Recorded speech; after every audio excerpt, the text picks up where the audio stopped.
And let's bring in Eric Ham, our CTV News U.S. political analyst. Eric, were you surprised by this? Was there any rumors going around that he was going to double it?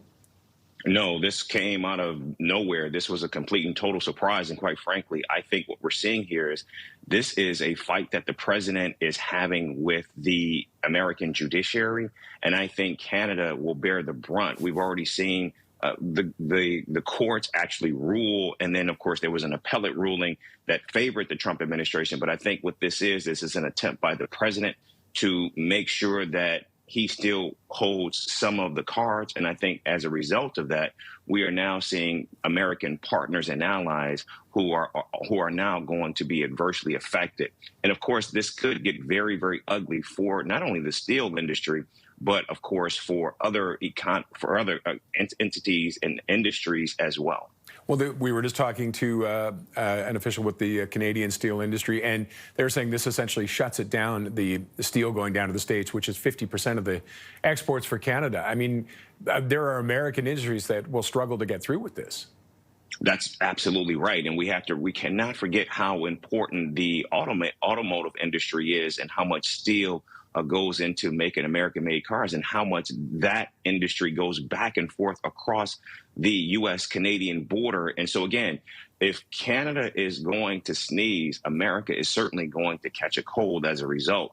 And I think what we're seeing right now, this is becoming increasingly problematic.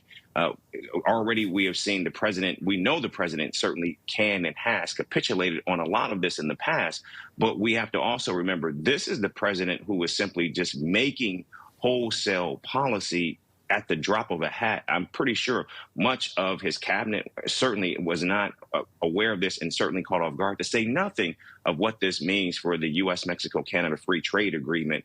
Clearly, there has to be some stipulations where the president certainly is out of bounds on this. And now the question becomes, rightly, how does, in fact, Canada respond to this? And I guess, and how do they respond within the country? What kind of a reaction has there been from industry leaders?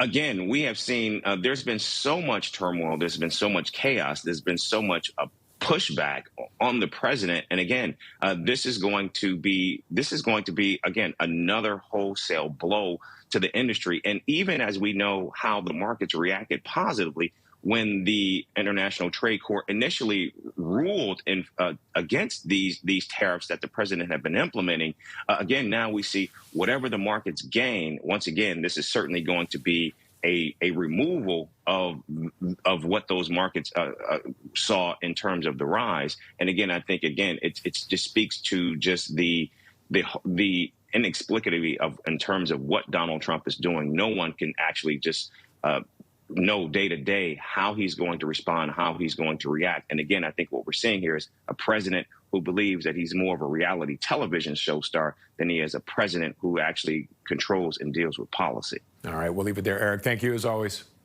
You bet. Thank you.